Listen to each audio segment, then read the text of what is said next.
There we go. Welcome everyone to Satsang with Cate. Just to start off, let me just say a big welcome, a big virtual hug, blessings, and let's join in God's love.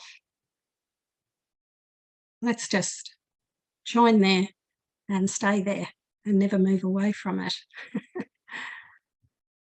So let's just get quiet for a few minutes to begin with, because you may have been busy and you've just got yourself sorted in front of the screen. Let's just have a few moments of quietness and join our minds. Join into the mind that is joined.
Okay,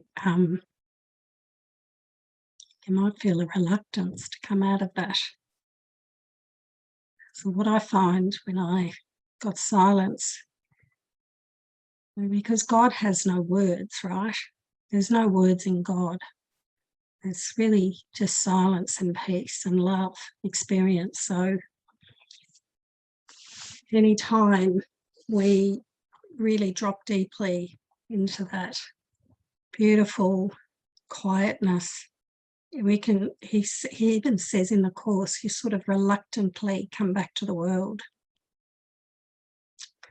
But he's not asking us to stay there. He needs our voice, our hands. He needs what the ego made for a new purpose. So, you know, even in the world, there's all this repurposing, recycling, repurposing, reimagining. And so we're just going to repurpose the body and give it another use. And so we take our part in God's plan for salvation. We take our part. We all have a part, and we don't have to figure it out. It will be given to us step by step. It's given to us in every moment. So I'm playing my part. And my part is to just follow my guidance. I think it was last November, December, when I took some time off, that I got, was it then? Oh, anyway, one of the times I took a few weeks off, I got the guidance about doing this group. And then a few months ago, I got some guidance to do these small groups, which I haven't really publicised because they're only for 8 people, but I will be sharing about that probably later this year. So they're quite specific little groups, and they go really deeply with, you know, with each other in a very intentional way, where we basically join together for 8 weeks every day. So these things come in for us. So any abilities we have, anything that we can do he will use for his purposes. So, you know, I've in this particular lifetime, I've been quite creative. I've made patchwork quilts, I've done lead lighting, mosaicing, knitting, crocheting, drawing, painting. So he is going to now use something that this body can do, which is painting, to paint some paintings with some coarse quotes on it for, you know, to hang on walls. So as we walk past, we're reminded of the truth. So some people sing, some people are really good at computers and technology, and they set up things. Some people are writing books. Some people want to hold a group every day. There's someone here that I know does that, so that's why I'm laughing. So we all have our own purpose. It's equal purpose. No one is better than anyone else. It may look like one teacher has thousands and reach, you know, millions of views on YouTube or something like that, but they're playing their part just as we are. We're not to make meanings of numbers.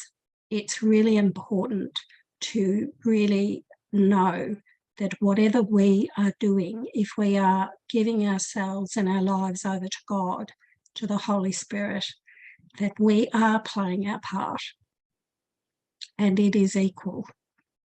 It's just, that's our purpose for our life, is to give our life over.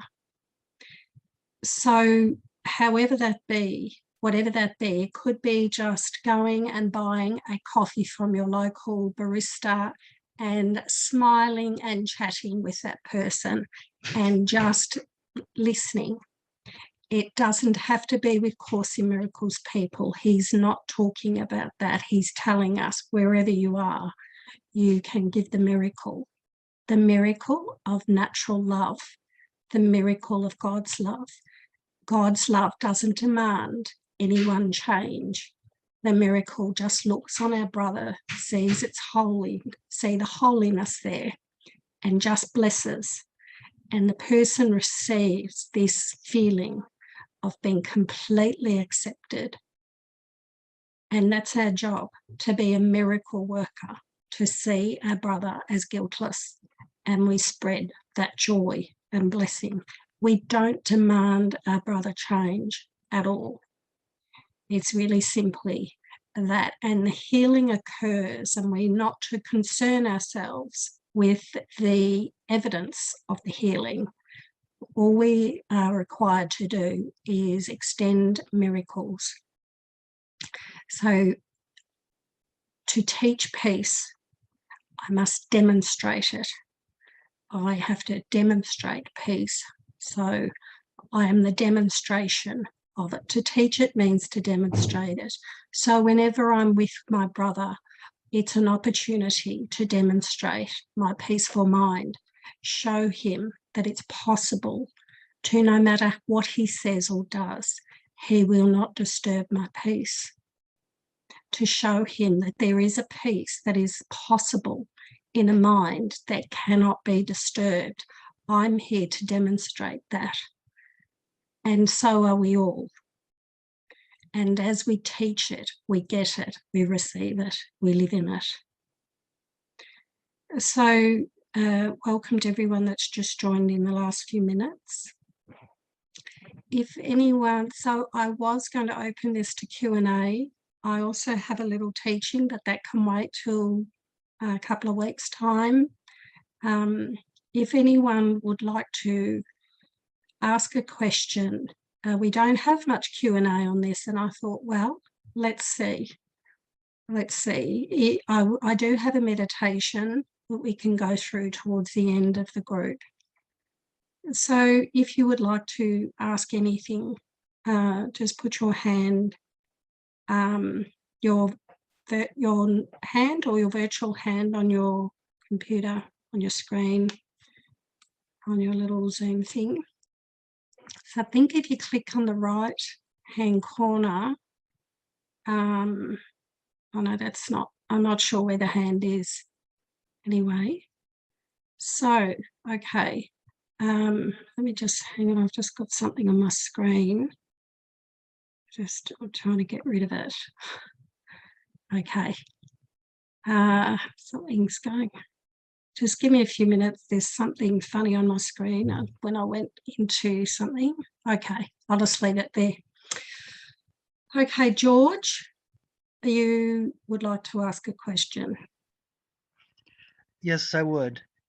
So when I feel any resentment or anger at someone, my job is to what? It's to ask the Holy Spirit to show me his view of it, because I understand now that we're supposed to overlook what never happened. But sometimes, and I can understand that, but sometimes I think about something that happened and it irritates me or makes me upset still. So I'm looking at it through the ego mind. So my job is to be willing to ask for another way to see it, correct? Or am I missing? No, no, that's exactly right. So this is our life. This is the practice of forgiveness. So what you've just described, George, is our egoic life. If we think about our life in the ego mind, it's always disturbed, it's always annoyed, it's irritated, it's never happy. It's not possible to be peaceful while we're in the egoic mind. It doesn't have peace. It sort of brings illusory experiences of happiness here and there just to keep you not looking at it. So forgiveness is a gift to myself.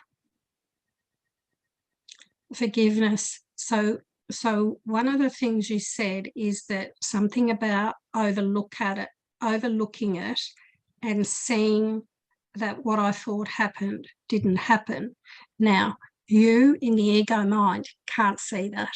It's not possible. That will just be words and concepts. It won't mean anything. It will be like, oh, I meant to do that. But when you're in the ego mind, you're like swamped with the thoughts and the feelings that go along with it. You're caught up, you're angry, you're annoyed, you're frustrated. So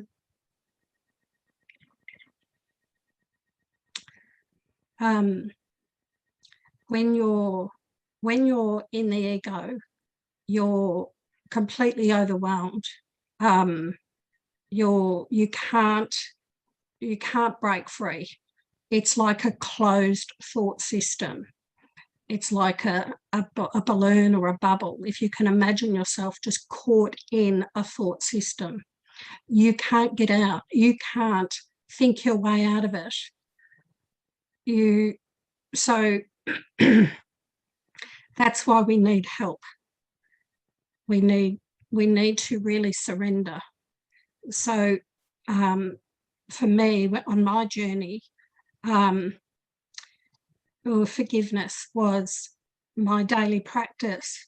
So every moment of every day was dedicated to practicing forgiveness. Forgiveness is my function. So function means my purpose, what I'm here to do. So if you go to work and your function is to make coffees, that's your function. That's what you do all day. You stand behind a machine or you pour coffees. That's your function. That's your job. When we become a course student, our job is to practice forgiveness. It's our job. It's our job to do that. So we can't overlook and see that it hasn't happened. It's not possible because we're in the ego, and the ego doesn't overlook. The ego shrieks this did happen. This is unfair. That's what the ego says. The ego is looking at the image and telling you that there's somebody or something outside you that is causing you to be upset. And at that moment, we are totally in it. We can't deny we are stuck in it. We're overwhelmed with it. We cannot see that we're asleep in a dream of separation. So the whole course is always turning us back to the Holy Spirit. So what we need to do is, first of all, take responsibility for being upset. So the first thing is to say, look, I've noticed I'm upset. I'm responsible for this upset.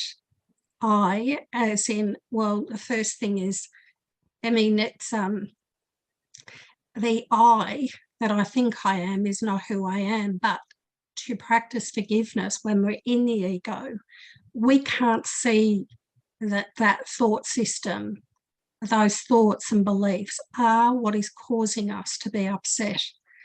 So when we hear that what we thought our brother, so forgiveness shows us what we think our brother didn't happen, we can only see that after we've had our change of perception.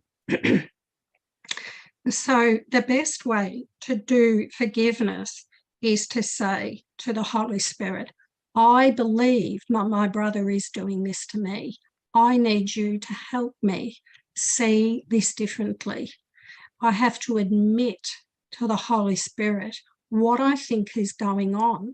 I need to bring it to him. He asks us to search the cornerstones of our mind.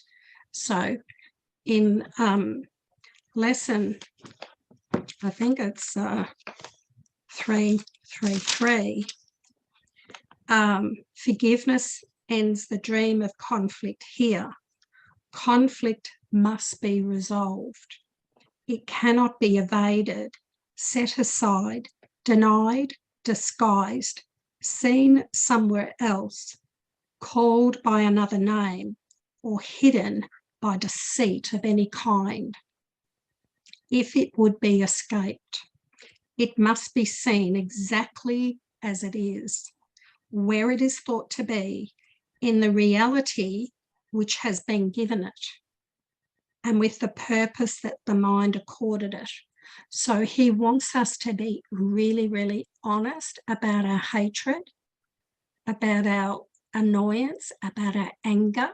He doesn't want us to deny it or disguise it. Oh no, I'm not really upset. Oh no, he doesn't want us to pretend or deny it.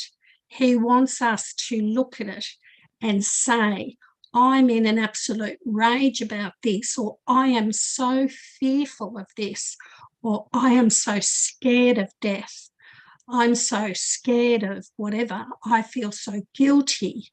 I believe that person did that to me. He wants us to not call it by another name, not spiritualize it or pretend about it.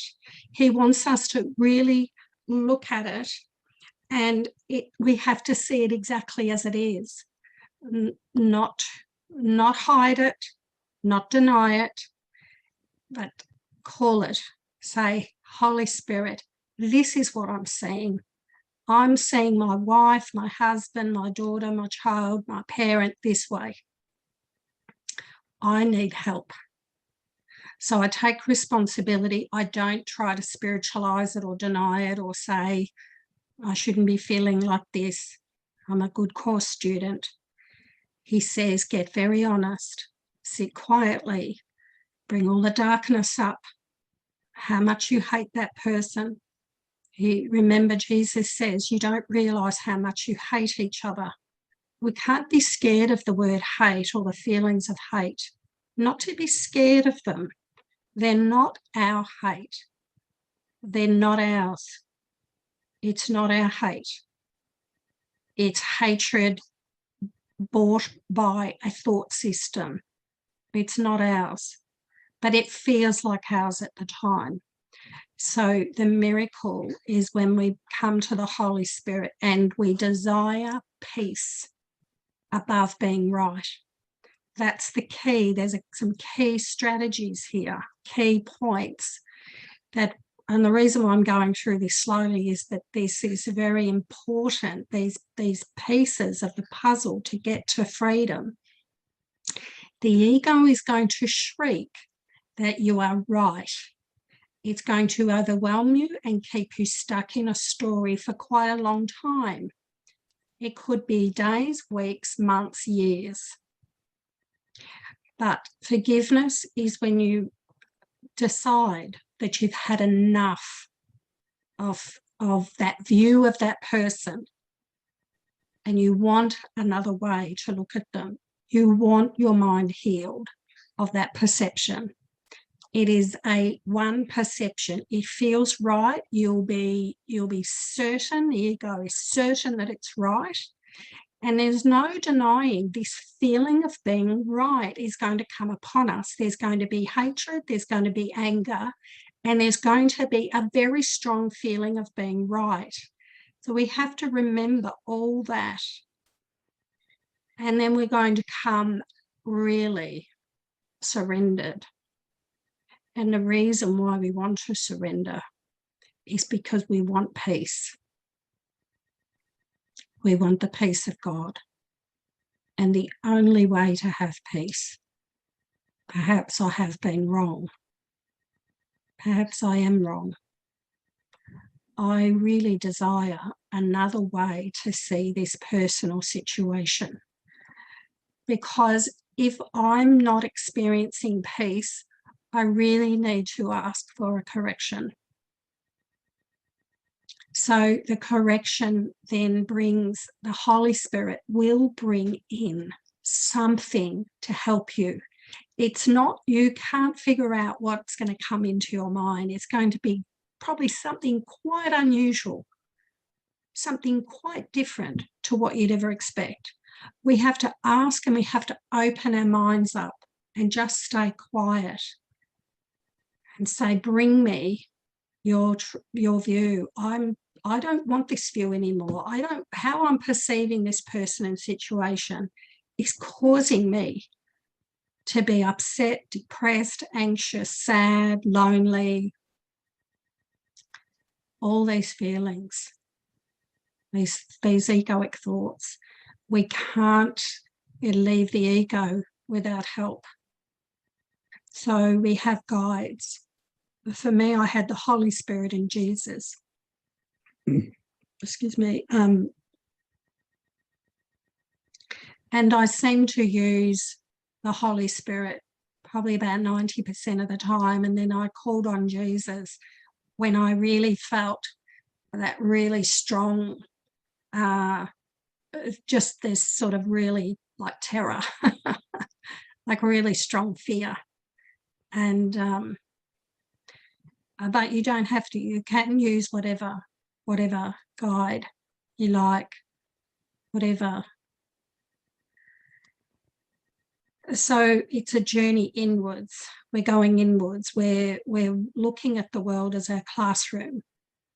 We're saying, I want to awaken to the peace of God. I want to have all my fear and beliefs undone. I just made the decision, as you all know, I made the decision just to spend 2 years fully immersed in forgiveness. Every day was dedicated to watching my mind. What belief have I got about this? Where's the triggers? Show me these triggers so I can be free of them. Because I started to notice that as I brought these upsets to the Holy Spirit, they got changed.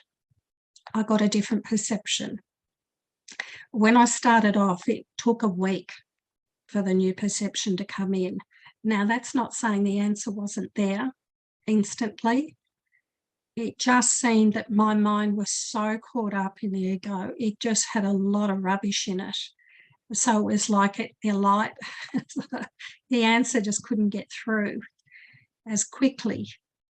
But I just devoted myself to saying, look, I can't feel anything, I can't feel any answer, but I just keep asking. You can apply the daily lesson, which he asks us to do. For some reason, I missed that little gem.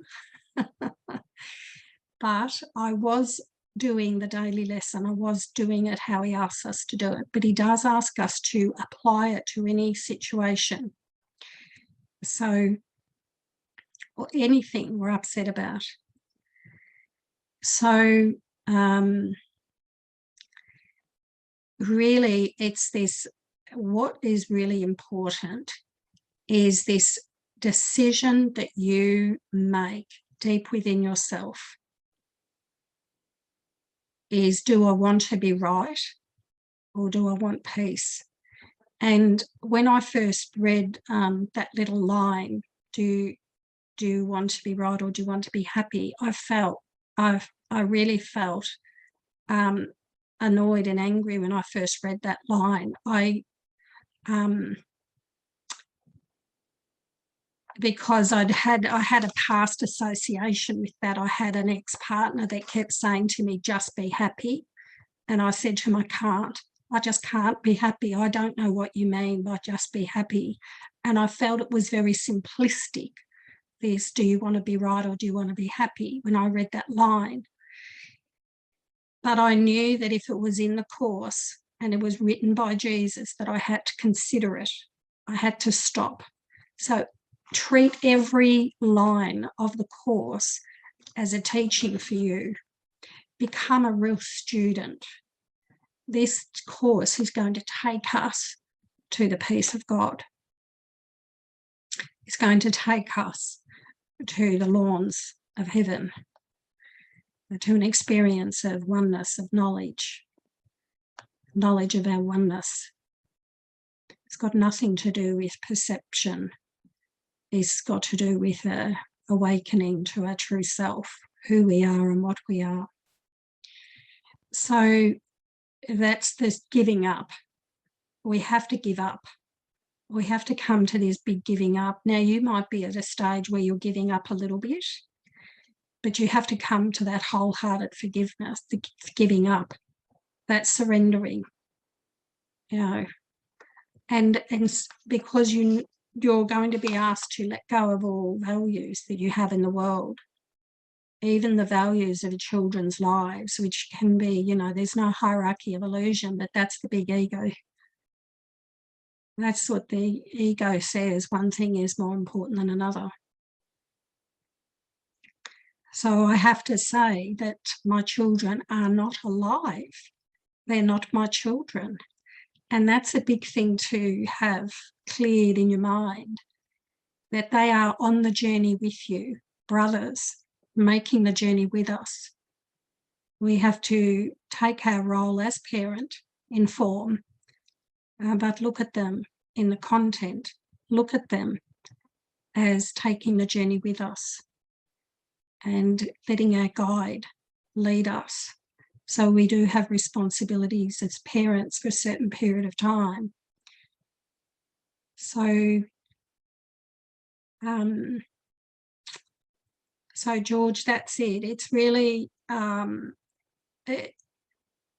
you can't, if you don't want to practice forgiveness, if you want to be right, it doesn't matter how many times you look at the Course and repeat something. You have to really have that inner conviction. I really want peace. If this peace is available to me, I'm willing to be wrong about everything. And I do have guides, and I have minds that are here, that have awakened, that are demonstrating the peace to me. There is no sacrifice to living in God's mind, living in peace. I'm not going to be, nothing's going to happen to me. I'm just going to, the ego is using this body at the moment, and the Holy Spirit will use it. I'll still be able to communicate. I'll still be able to walk and laugh and cook and clean and drive a car and do everything else I've done. But I'm going to be in the world, but not of it. going to have a new purpose now. The Holy Spirit's going to use me to bless and to love. And there is going to be moments. I mean, my life now is there's moments of quietness. There's deep quietness. He's not got you active all day, every day. He's not going to, he's not going to demand anything of you. It's going to feel really beautiful. You're going to want to, because your will is joined with his. You can't find anything of yourself that has an individual will, which is what the ego is. So you come to feel that you're lifted up and drawn to something. It's like, rather than the ego pushing you around as the doer and the pusher, you feel this gentle love guiding you. And that love's just going to say, okay, go for a walk now and be quiet.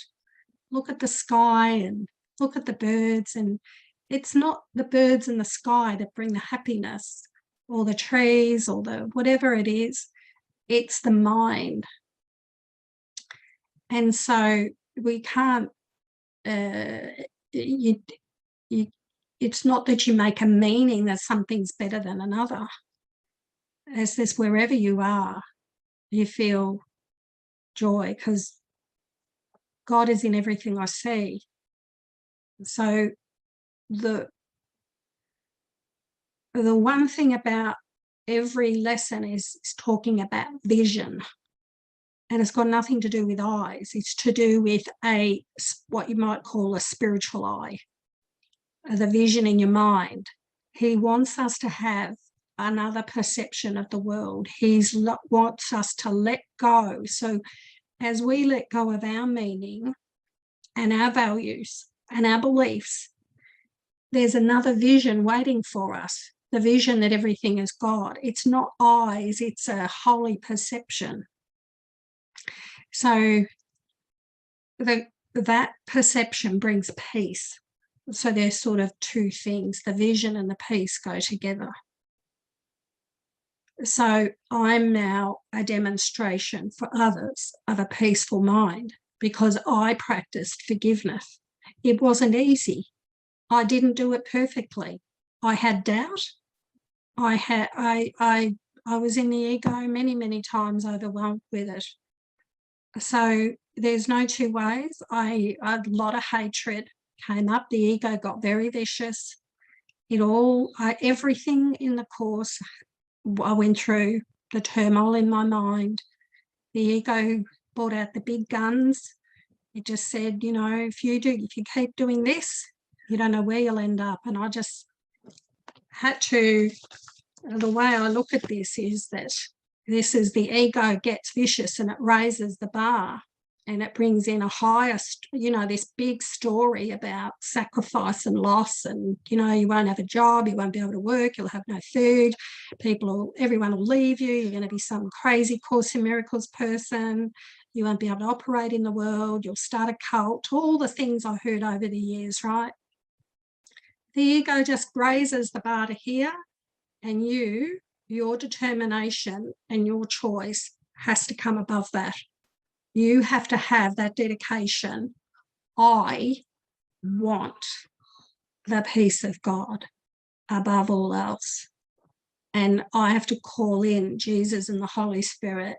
This is the fear. The ego is just raging with fear and terror. And I have to get quiet and call in my guides and say, help me surmount this. The obstacle to peace is the death. The ego is going to say, you're going to die if you do this. And so Jesus has to come in and help us cross that bridge, gently take a hand and show us that who we are can't die. And in that experience, we awaken to that who we are, that there is no death. So we're constantly, the journey of forgiveness is constantly surrendering. Every time you say Holy Spirit, you're surrendering, because in that moment you're surrendering from the ego's point of view. You've started to move into, I want another way to look at this. And that's all he asks us to do. He says, your part is so small. All you have to do is ask, and it's given to you. So all day long, for 2 years, I just said, okay, I'm upset about this. I used to go into big explanations to the Holy Spirit, but towards the end, the second year, I'd say, okay, it just feels like guilt. Or I just feel like I hate that person. Or my mum's annoying me. I really feel hatred towards her right now. So I never talked about this stuff to anyone else. I didn't use a miracle buddy. I didn't use anyone else. I just knew, I could tell that if I did talk to someone, it didn't heal it. Jesus doesn't say in the Course, go to your brother and talk about the ego, your ego upsets. He says, bring them to me. We have to have this other way come in. Now, it's going to be different for all of us. What he brings in is the answer. So, with Shannon, she went into like this beautiful attic with Jesus and the gaslight. And she's got a beautiful, this is Shannon Williams that is on the group now. She had this beautiful thing come into her, how to be with Jesus and for him to join her on her journey. It's all different. We all will probably be able to write a book. Everyone could write a book about their journey, right? And they can be quite helpful to talk about forgiveness. But really, the only helpfulness of you practicing forgiveness is to demonstrate it to others. So, George, I hope you enjoyed that answer. Now, Tina, what would you like to ask? Hi, Cate. Thank you so much for doing this group, and all of your YouTube videos, especially the ones on sickness, have really hit home for me and helped me a lot. I have a question, and I don't quite know how to word it, but I really want to let go of some fear associated with what we really are and the one mind. So I wondered, when you're in the one mind, is there any recognition that you are there, that there's nothing individual? So are you just part of a big soup or part of a big ocean? Or it just gets a little confusing because obviously Jesus was resurrected, so he came back as a Holy Spirit, but individual. Or if you read Gary Renard's books, there's Arten and Persa, and they're coming back showing us as individual, but we're not individual. We're part of a oneness. And I just wondered, do you even know what you are when you are part of it? Because you don't even have your own mind. Right now in the ego mind, I think I have this separate mind from everyone else. But when you're joined, I guess it's just one big soup. I don't quite get it. And I just wanted to let go of some fear. Yeah, so that fear that you are experiencing is what happens towards the end.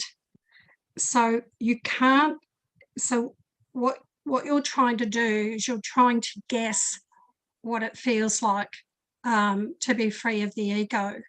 And I did too. We all do it. We read about it. We think, oh, I wonder what that's like. And we sort of think about it. We try to put a meaning on it. What we're doing is we're really like in one room of a house, trying to think about what another room would look like that we haven't seen yet. So we're unaware of the other room, and we're in one room and we're thinking about it. And it's very different when you get to this beautiful, clear mind. And what the hardest part of living in a clear space, a happy, peaceful mind, is that there's no words to really explain about it. And so, as you notice, as you get towards the end of the course, he sort of is talking about no words. And he's really wanting us to go into an experience.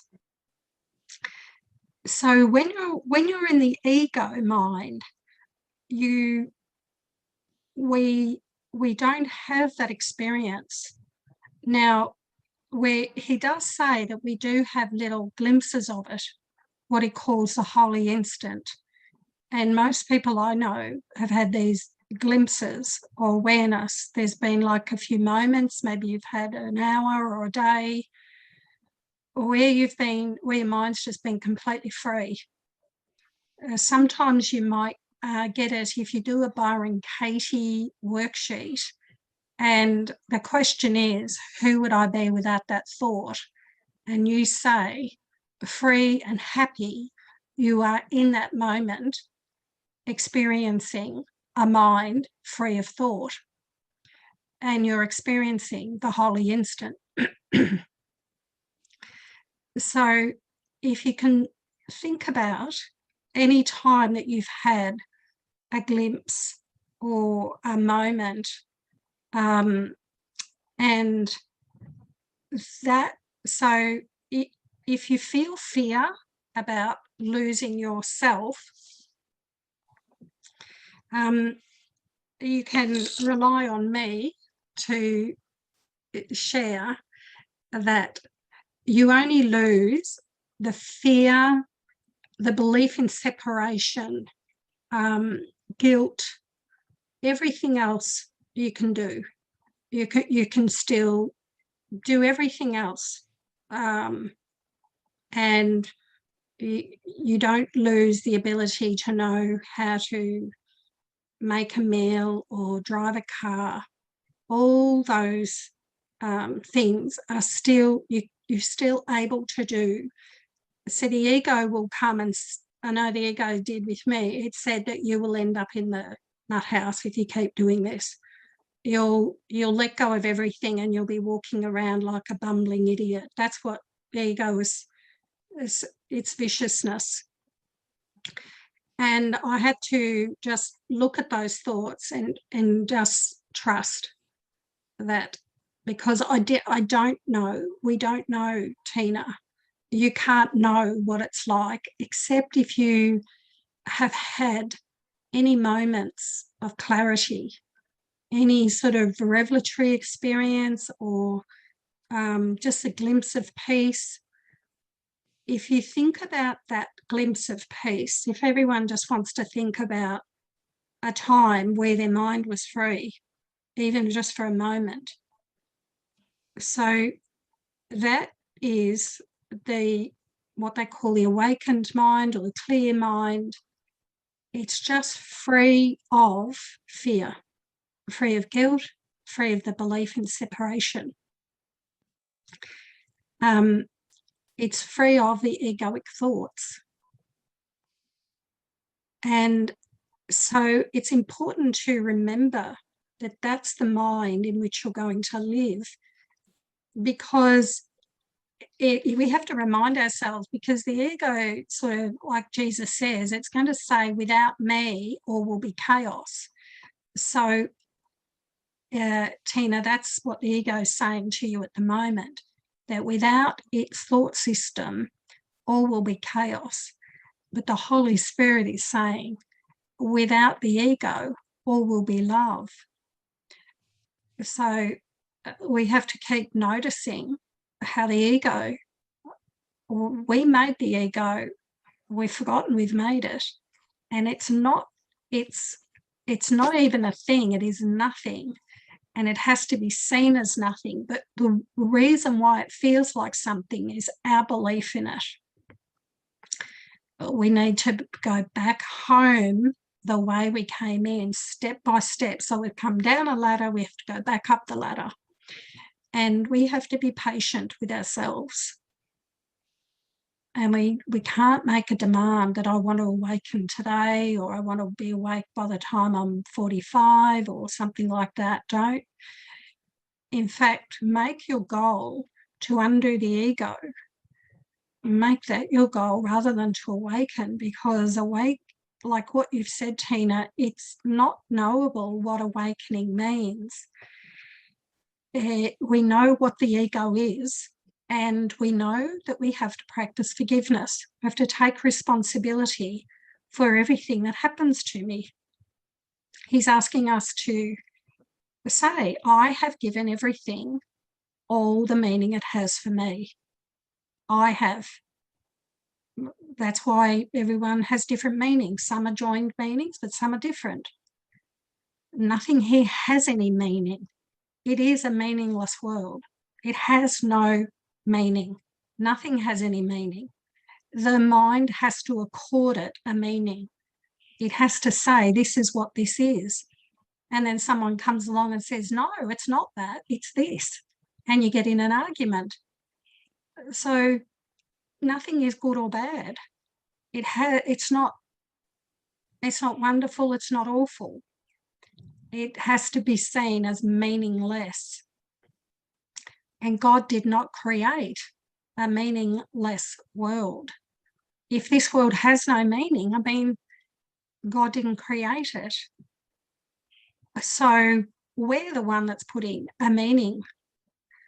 So we're watching a movie, a script, and we're putting a meaning on the images we're seeing.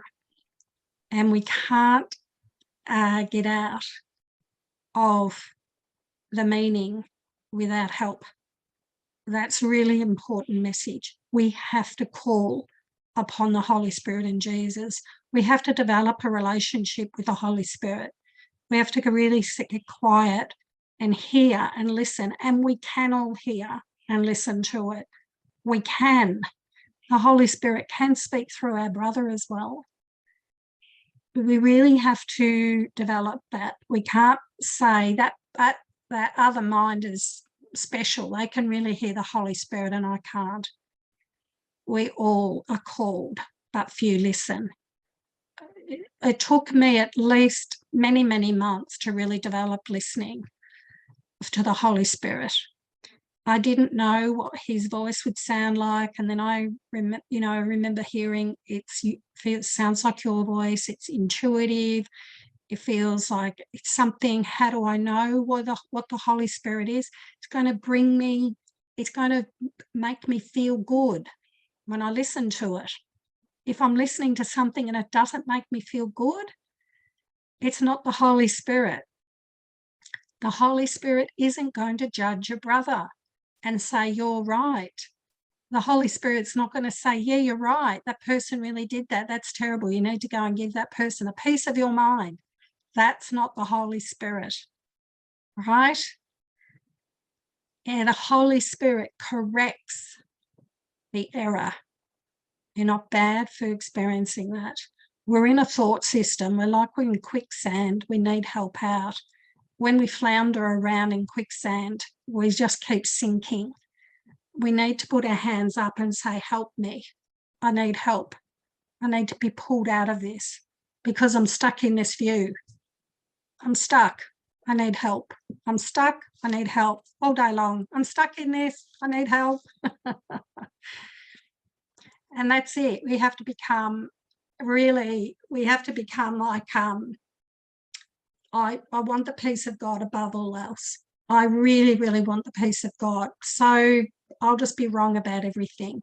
Every time I have a belief or an upset, I'll be wrong. I don't know how to get out of it, but I'm willing to be wrong. So that's how I bought everything, the bully at work. I just said to the Holy Spirit, it looks like there's a bully at work. I feel like I want to leave this job. I feel threatened. I feel fearful. I really want to punch her. I just felt so much hatred towards her. And I said, you're going to have to help me get out of this because this is what I'm experiencing. So he wants us to be really honest. He wants us to admit where we are and what we're feeling. and say, I need help. He wants us to ask for help. Really, like, I need help. I need help.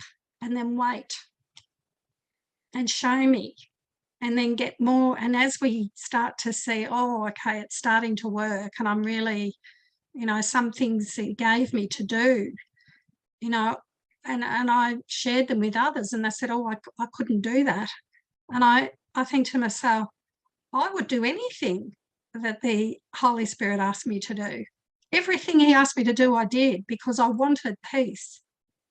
You have to want peace above what you're experiencing now. The ego is terrible. It really is. It's like living in hell. Why do you want to stay in hell? It really felt like hell to me. And I'm free now. I don't want to go back there. I'm not interested in an egoic thought about anything or anyone. I am not interested. And occasionally the ego offers me another thought. I'm not going back to that. I'm not being tempted by it. No way. This peace is so beautiful and so lovely. It's not worth. I don't want to be right. I just say, I used to walk around saying, I'm wrong about everything. If people ask me something, yeah, I'm wrong. I'm wrong. I'm wrong. I know nothing. I know nothing. I'm wrong. I know nothing for 2 years, because the ego always wanted to be right and always wants to think it knows something. And I just kept saying, Holy Spirit, I'm wrong. This is what I'm thinking about my dad. This is how I'm seeing my mum, my children. I need another way. So it's really that surrendering, that giving up.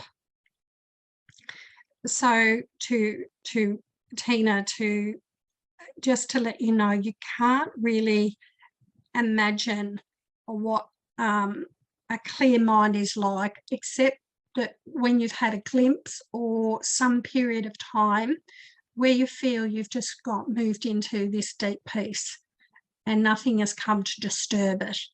And so that really is what you'll be living in. So you know, my life now is where, you know, this life of Cate, I feel one with everything. I know everything is God, and I know that everyone here is not an ego, can't be sick. It's an illusion. If you're sick, you're trying to be something you're not. I see when people talk to me about things, I think they think they have a separate self. They think they are a separate self. They think this separate self has autonomy to do this or be this.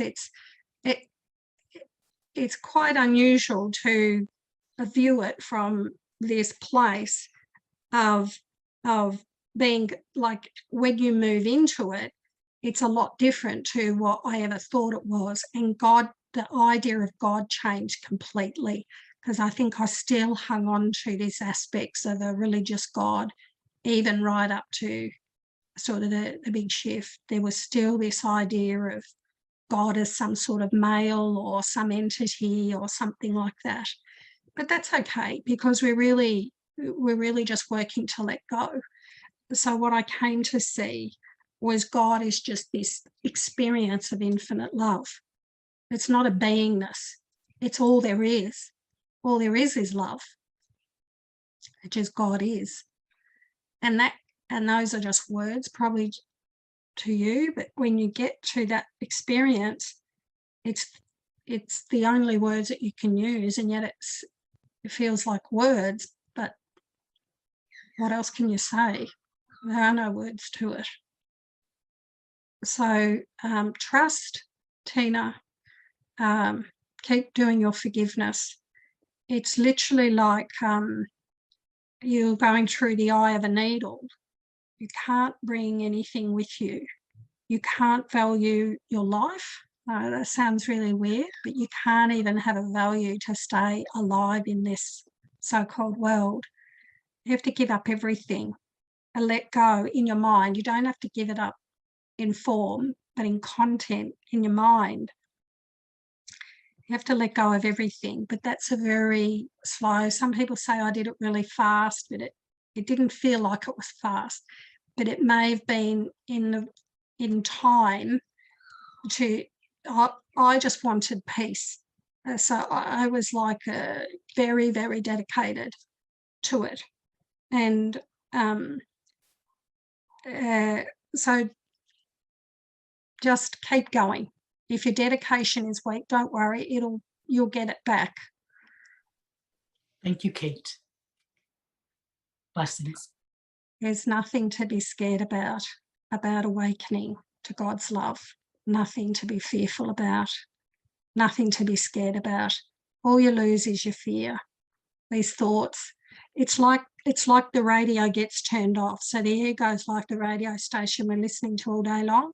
It's just like somebody comes along and just presses the button and it's quiet. And that's it. That's what it really felt like to me. It felt like someone just turned off music or a voice or something that was always playing. And I went, oh, it's just so quiet. It's tangibly quiet. That's why even in the Course he says the contrast, there'll be a big difference.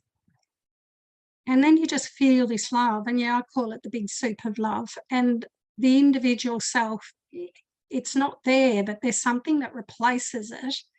And it's actually where your mind's joined with the Holy Spirit's mind in terms of, it's really hard to explain, because when I was doing forgiveness, I felt like I had the ego and I was asking for correction. But then when the ego dropped away, it just felt like I was quiet and present and in this beautiful, peaceful mind.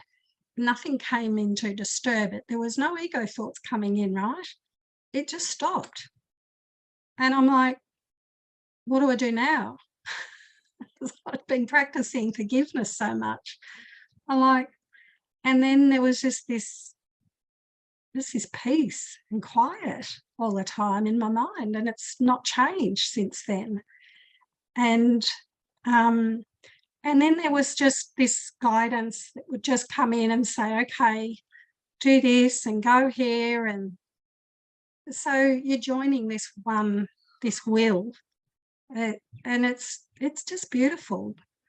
So this inner guide, so you could say there's like emptiness of Cate. Well, so Cate's the way I see Cate. It's not an individual. I don't feel like an individual person. I feel I'm one. There's just a oneness. It's hard to explain, but don't concern yourself with it. I would just say, just do whatever you can to practice forgiveness. Just be really vigilant to do forgiveness. Ask for help. Apply the daily lesson.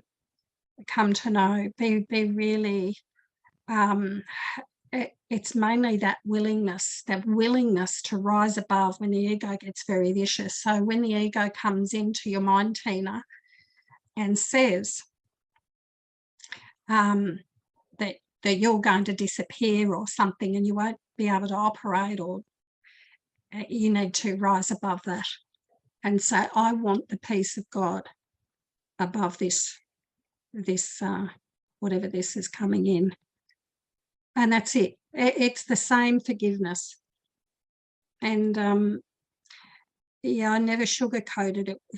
It's not easy. He does say that you're going to have some sort of terror at some stage of losing this seemingly sort of identity. So it's good to remember that, because that's the time where you really need to get quiet and call in your guide to help you. Same forgiveness, but it probably feels a little bit more like a really calling out. At times I would get down on my knees beside my bed and I'd be crying, and I would just cry into the bed, the Holy Spirit, help me, help me, help me, help me. I'd be crying. I felt so much fear. And would just wait. So many people have shared that's something they've had as well, where they've just cried out.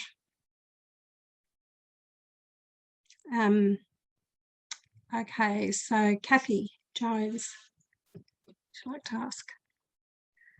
Yeah, I just wanted to see if you would talk a little bit about trust and why trust is so important. Yeah, sure. Thanks, Kathy. Thank you.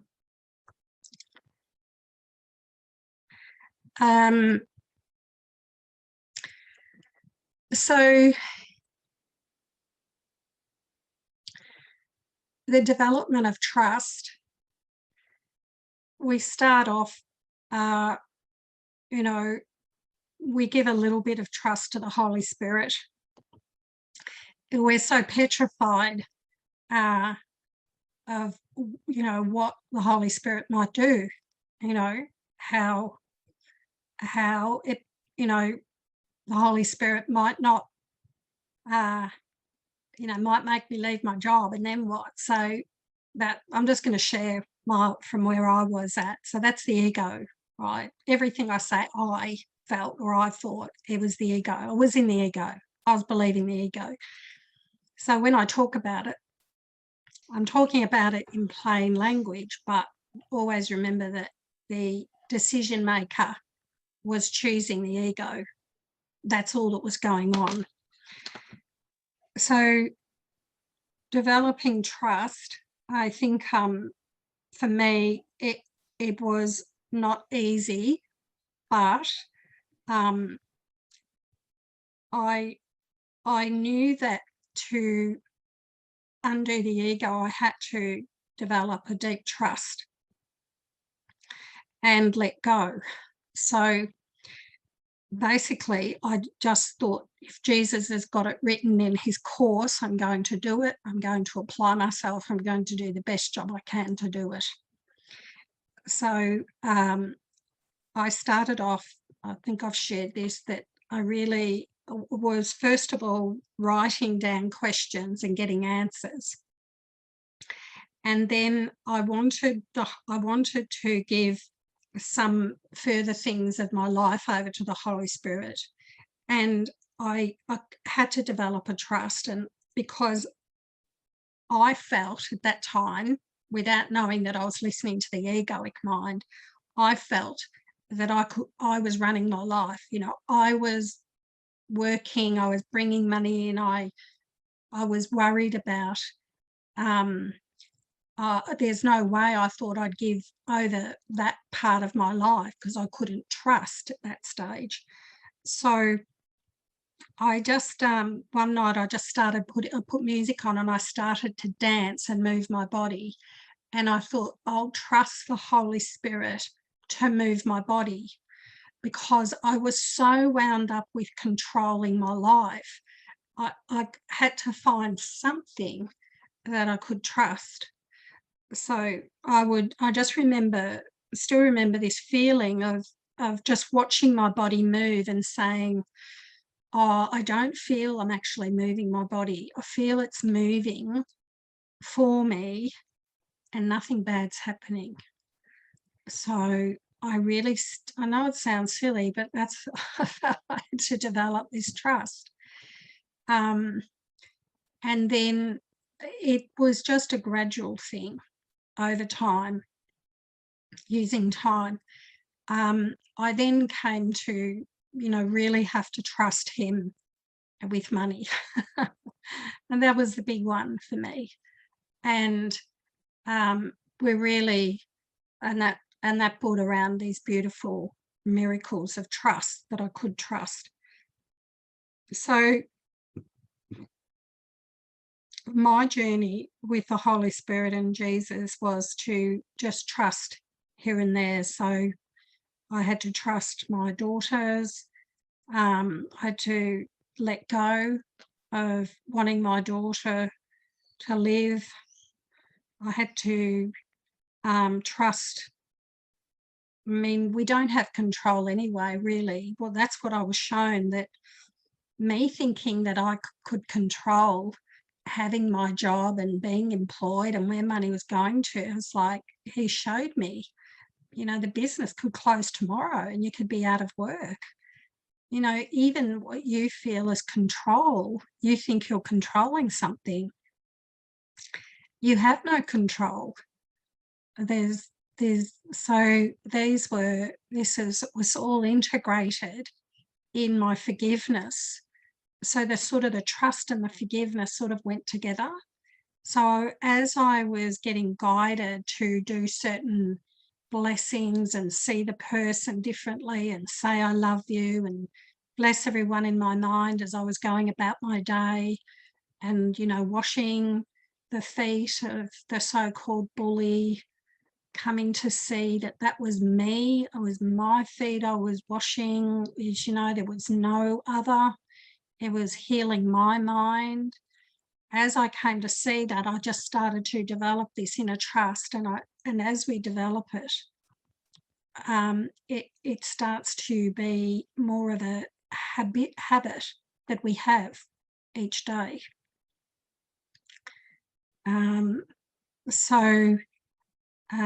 Was there anything specific that you wanted to ask about trust, Kathy, or was it just sort of a generalized how I developed it?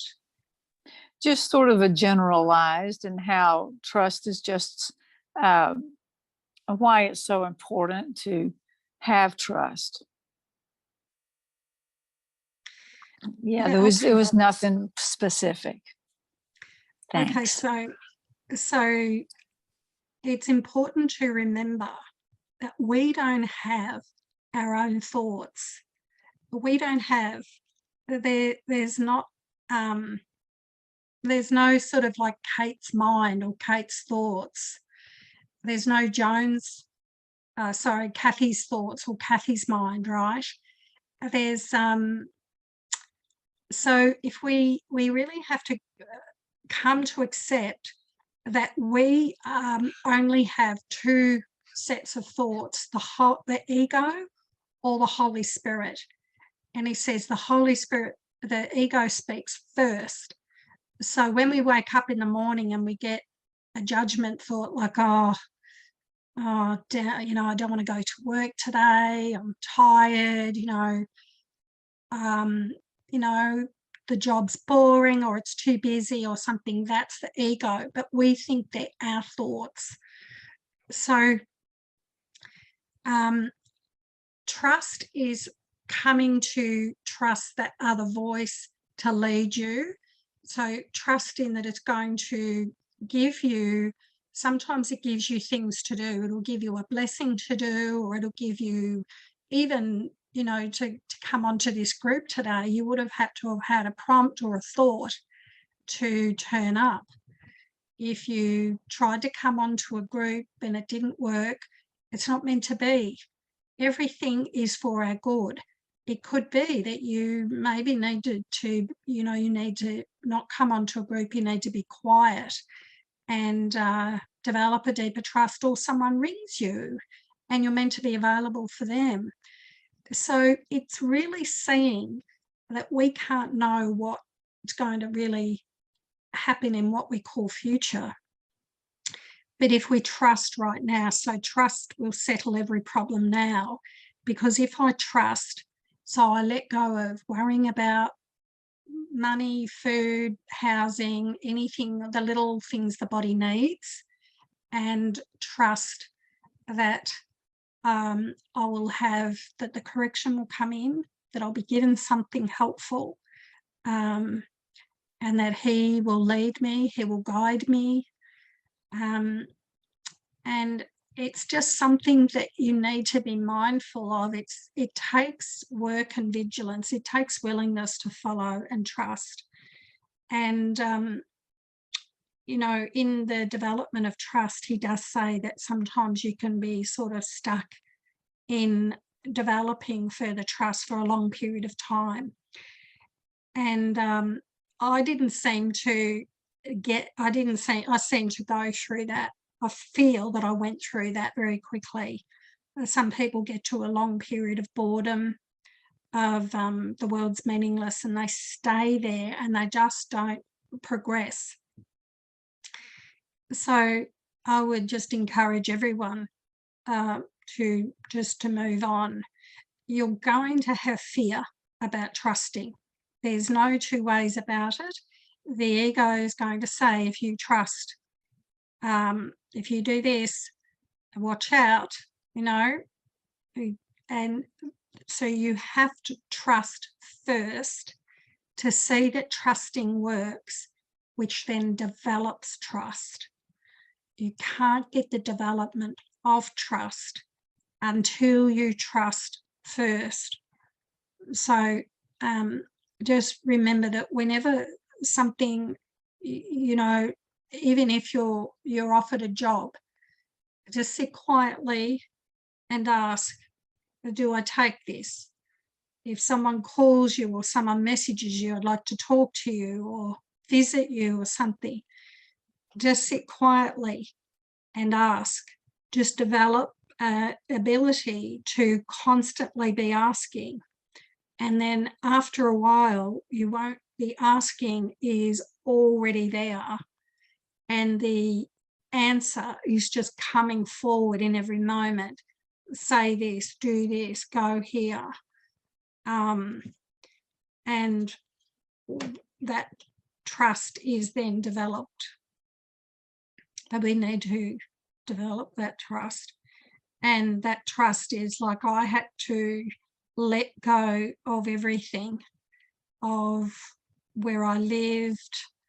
I was guided to give, you know, I'd saved up $4,000. It was the first time, this was sort of earlier on in those first 2 years, I'd saved up $4,000, and it was the first time I'd ever really had some money in the bank. And I was guided to give it to someone on Facebook that I hardly knew that asked for money for something. And the Spirit said, give him everything, give it all over. And I gave the $4,000 away just because I was guided to. And it was developing a trust that I needed to completely let go of trying to figure out or hoarding up treasures. I needed to let that money go so I could see how he was going to bring in these things for me. So I got to the stage where I really had nothing. I had no money. I had, and this is sort of, it's not to scare everybody, but that's what happened, is that I was guided not to ask anyone for help. Not for me to try to go and fix it and say, hey, could you lend me some money on, I don't have a job and I don't have any money. Now in Australia, we have the government, we all get a pension when we're out of work, right? Everybody, if you're out of work, you get money from the government. There's no one ever is ever going to be without any money. We have a socialist system, right? So and I could have applied for that. I was guided not to go anywhere, ask for anything, because I had to be open to receive and let go of me trying to control how everything, me trying to figure out how to make something happen. And that's when we trust. We have to develop that when we feel that, oh, you know, I really feel like I need to do something. And it's like, no, let go and trust and wait and see what happens. So that's where we have to be. We can't see what's going to come in the next moment, the next 24 hours, what's going to be given us. So what happens is the Holy Spirit comes into other minds and says, you know, go and give this to Cate. And I can't see that. And then they, you know, some people, you know, sometimes I've like had where I don't know how I'm going to pay something for the week, and someone has donated some money. And I'm like, wake up in the morning and I'm like, oh, there's $100 there. And I'm like, oh, I couldn't have seen that come in.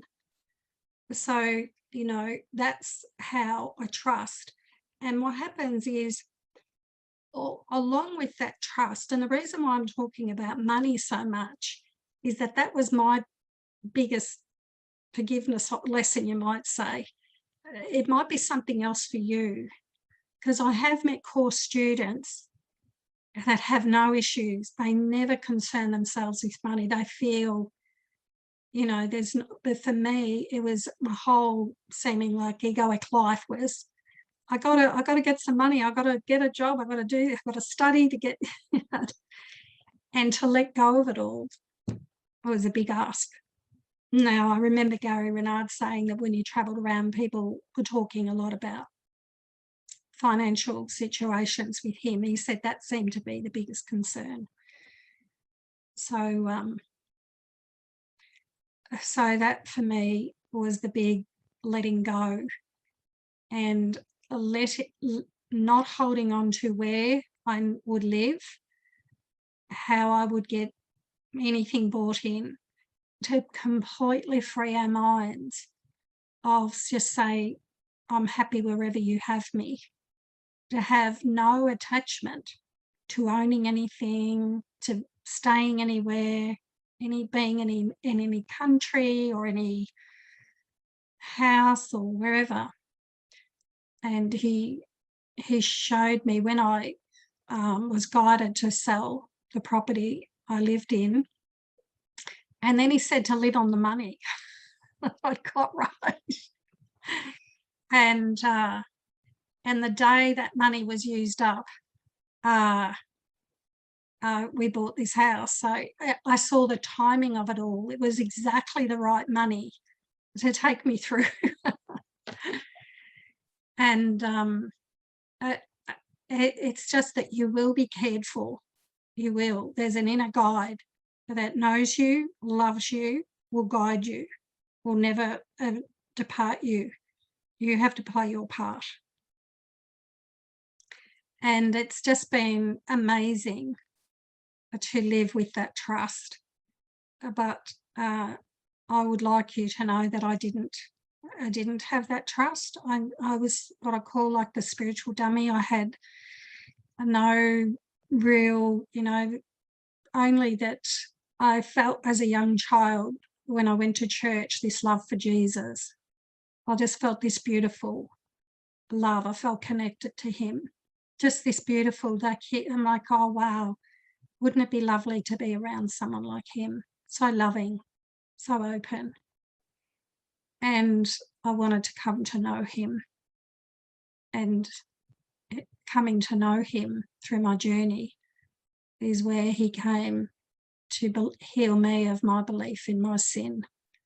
And once that was undone, you know, I started to feel something, you know, the holiness of myself replaced that. And that's beautiful. So we're all here to do this same thing, to demonstrate it. So if you have guilt and you feel guilty about something, just let it go, give it over. He's really asking for miracle workers, people to demonstrate his peace. He says, there was a quote I read during the week, something, and it is in the course about show everyone that I didn't die in vain by showing that I live in you. That's where we want to be. We want to be our Christ self, blessing and loving. And that, you know, that beautiful, what would Jesus do? You know, I have that same Christ mind. We're not putting Jesus on a pedestal. He's our older brother. He's healing us. He's the leader. He's our teacher. But he also wants us to finish the class. Him as a teacher walk out of the room and us stand up in front of the classroom and say, I'm here to demonstrate the same mind as he has. He wants us to do that.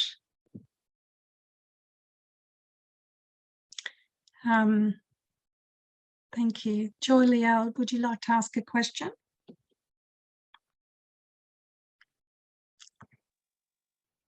Yes, I'm thinking about the teachings several weeks ago about sickness and about, I know the Course teaches we are completely responsible for choosing any sickness. What I'm wondering about is when, for example, newborn babies are born with a congenital sickness or a chronic illness or things like that, it seems to be pointing that some decisions are made even before we're in the body. And so I'm wondering what part of that, what part of us is that makes that decision even before we're in form?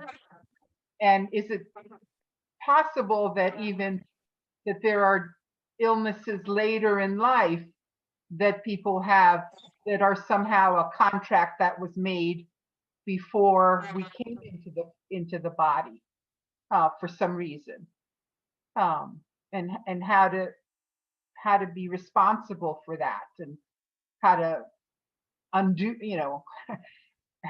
I know you were talking about, once you become clear that you're responsible for the decision, then sometimes that undoes the getting sick.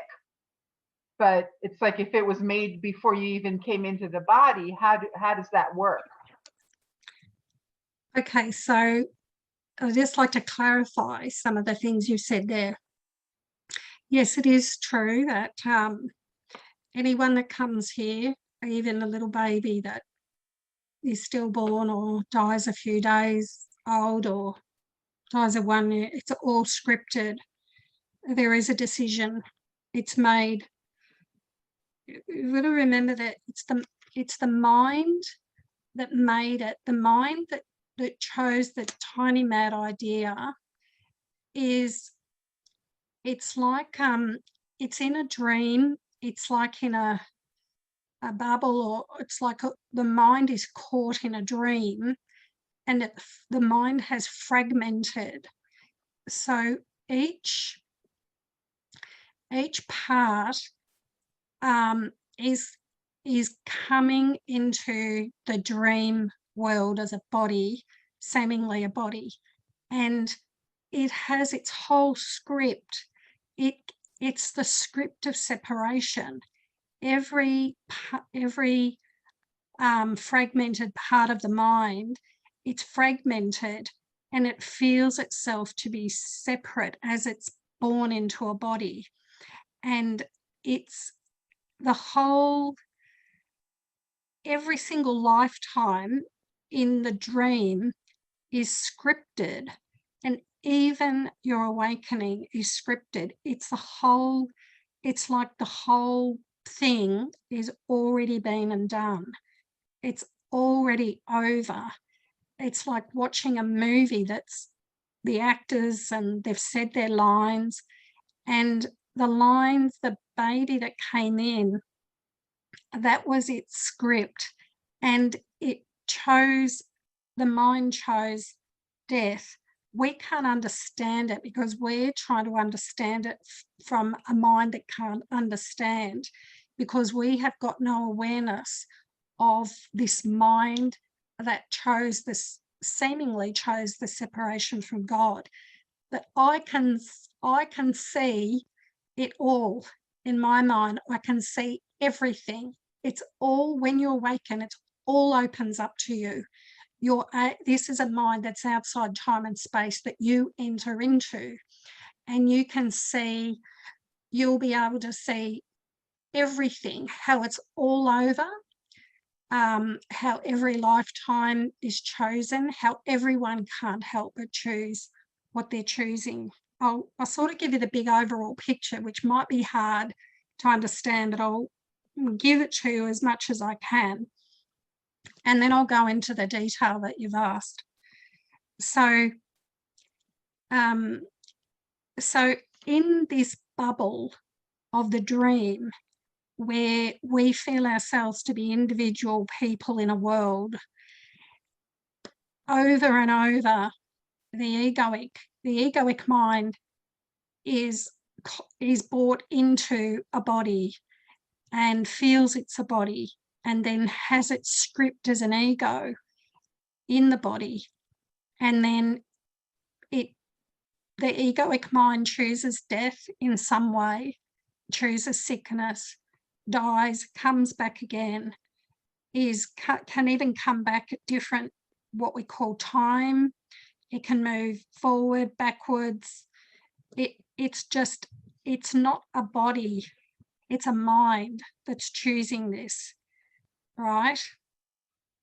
So the mind that thought that it had chosen separation and felt guilty and pushed itself into a world of separation and trying to hide out is living in this sort of dream world, this illusory place. And the only way to come back to see that this is an illusion and that we chose it is to really come to work with the Holy Spirit and Jesus, and you will eventually get to see it.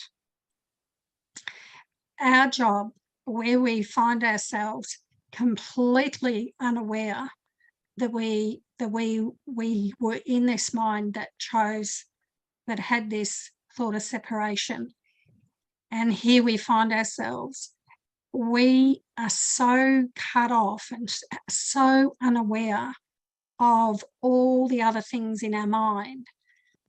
So our job is just to, what we call forgiveness, is to forgive what we think is outside of us. Our guide will come to heal our mind of the belief in separation, will come back to know itself as God created it. And we'll see that there is no body and there is no death. There is nothing here in this dream world that has ever happened.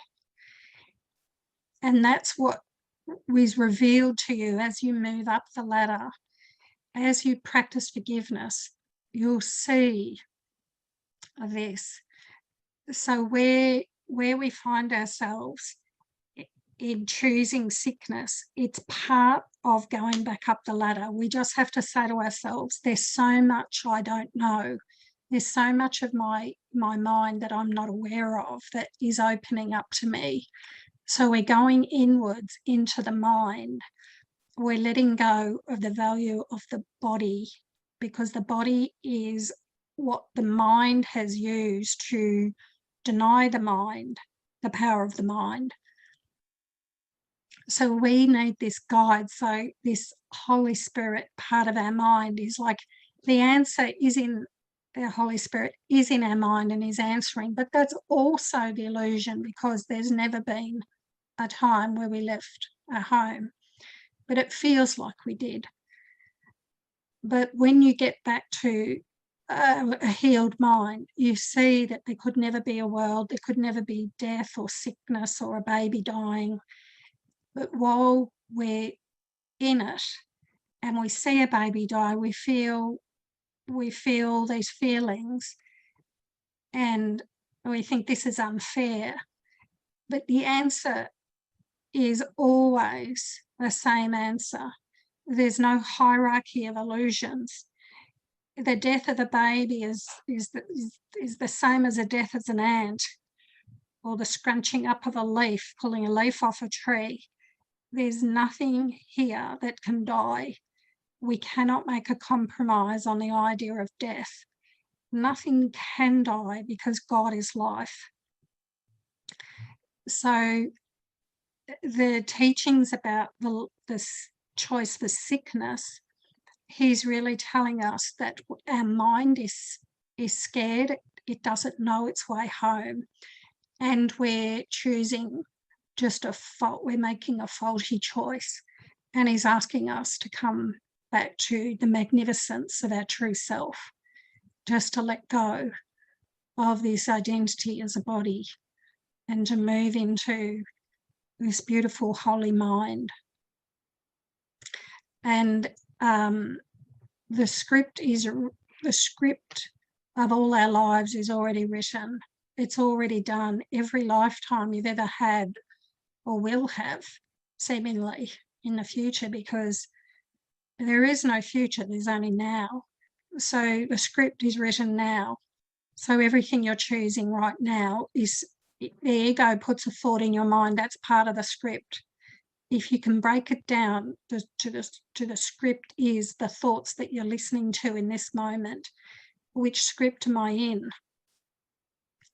That way you can really bring it into a way that is very practical, in that that if I'm choosing a thought that says, if I'm life's too hard, you know, life's too tough, I need to rest, the sickness will come in.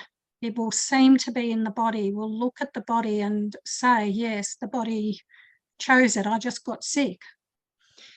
But as I said in those teachings, that we have to become aware, first of all, of our thought, that we chose it, and to not feel guilty, but just to say, I just wanted a break. I wanted a little break from what I thought was too much or too hard.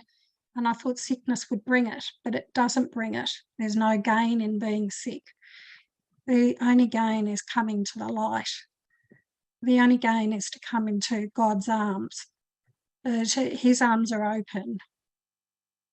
Is to walk to the light and just say, yes, I want to be with you.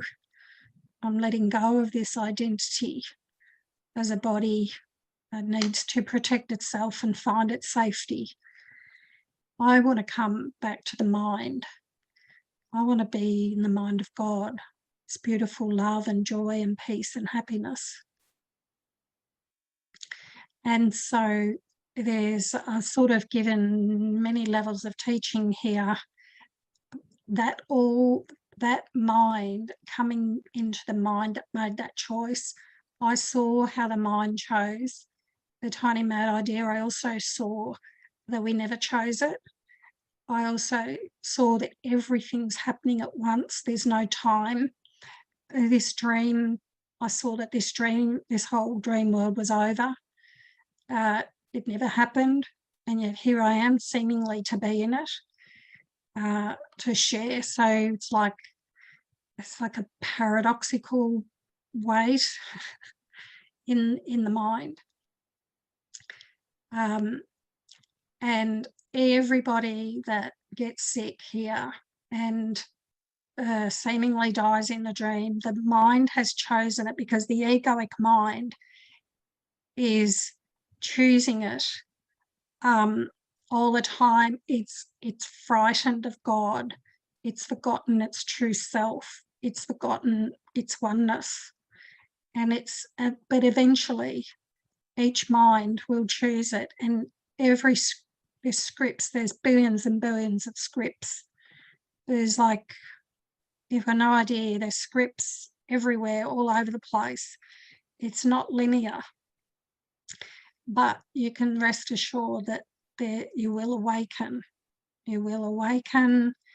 You'll just, once you see there's nothing here for you, there's nothing in this so-called world, you'll come to let go of it and choose to be guided back to your true home and stay there and live there and be in this oneness, in the song of love, God's mind. It'll all open up to you. It's like heaven is within you.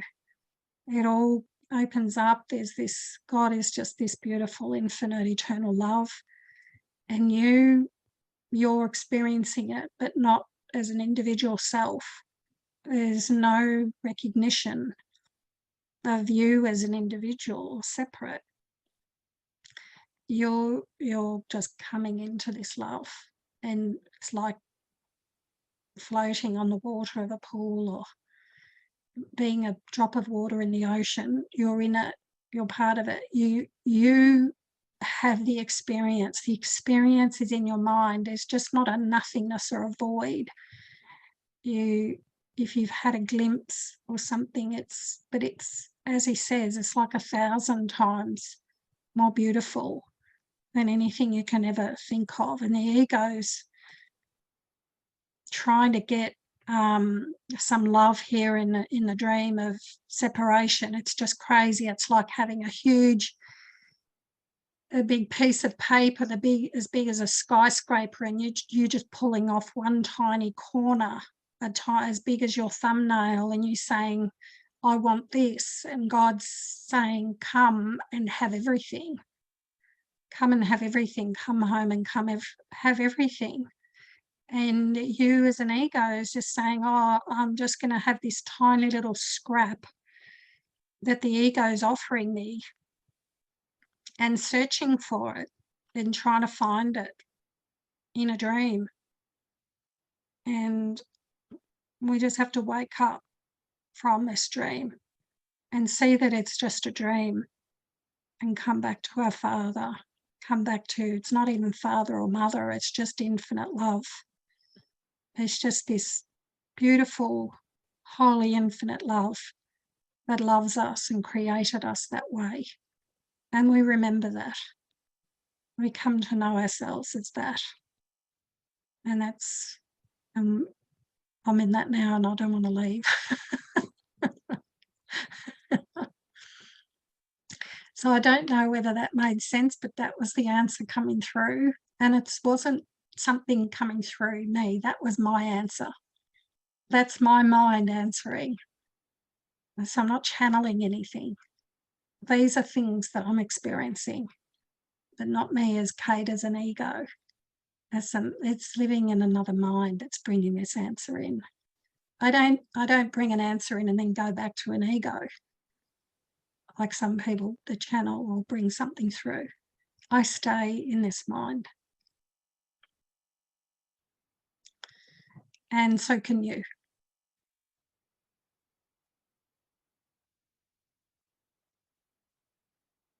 It is possible. There's nothing here. As I said, it's like ripping off that tiny, tiny little bit of scrap of paper and saying, oh, you know, this world holds this, you know, I'm just trying to hang on to this little bit here. And that's why you've got to die to yourself. You really have to let go and seemingly die to that ego. And you have to, it's going to feel like a death, but you will be carried across to the most beautiful love. That cross that bridge is the most divine, gorgeous soup of love. So beautiful, so holy. You'll never want to be tempted by the ego's thought again. So let's check the time.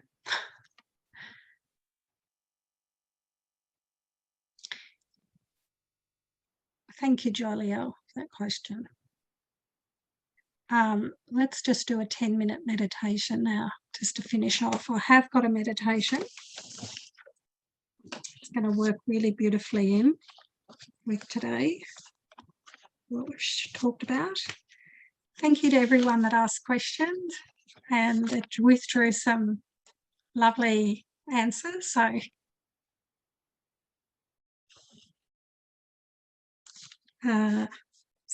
this is a meditation. If you'd like to just get quiet and close your eyes, and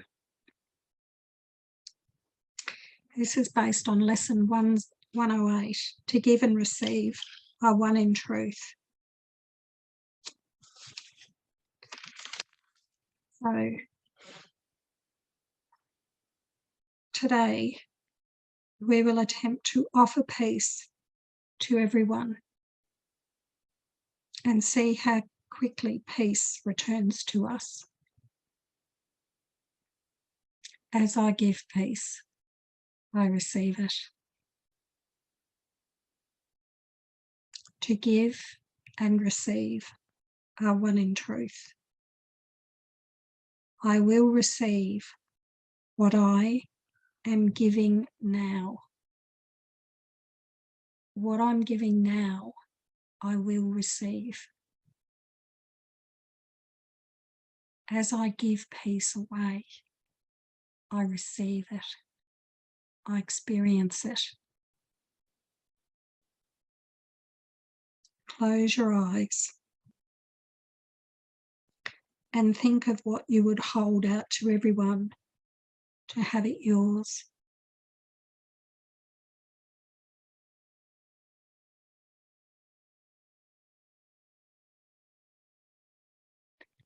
To everyone, I offer quietness.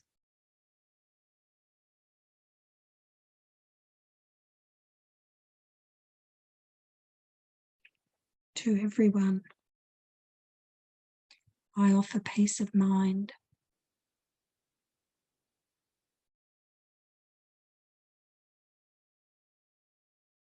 To everyone,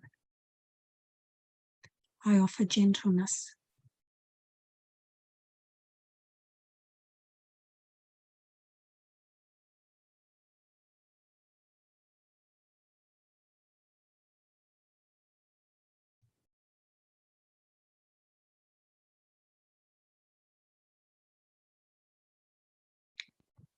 To start off, think of someone that you'd like to give this gift. Hold them in your mind. To you, I offer quietness.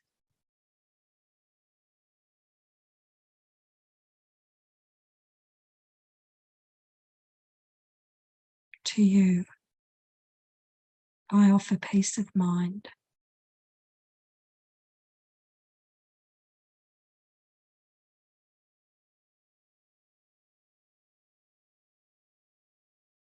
To you, I offer gentleness.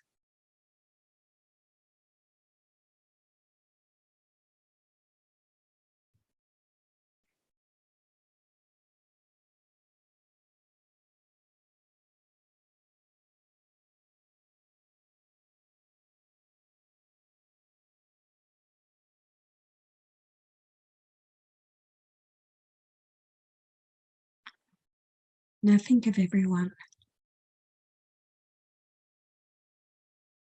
Think of everyone in a big group.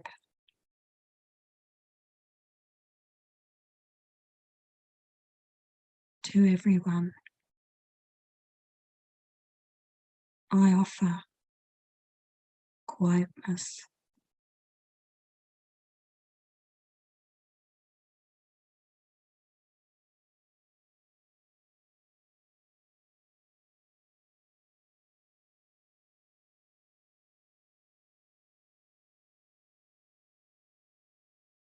To everyone, I offer peace of mind.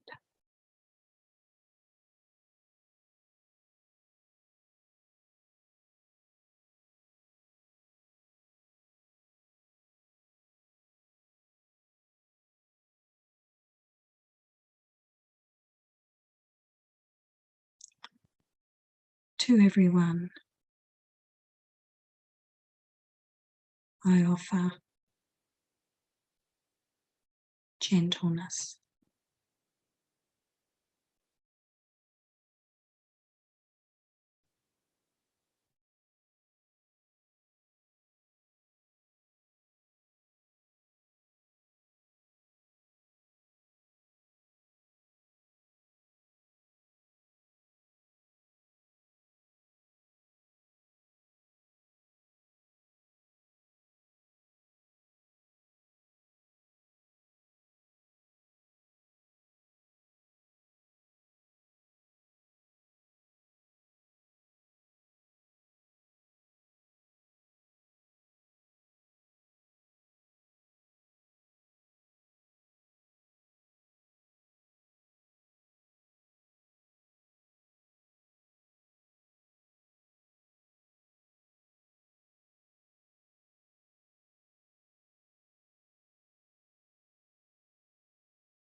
So I'll just come out of that meditation.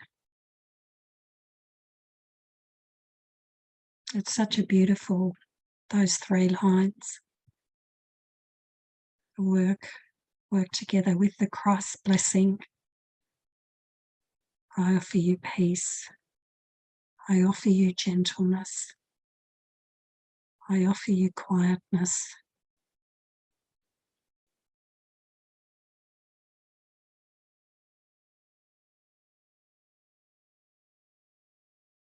I thank you, everyone. Appreciate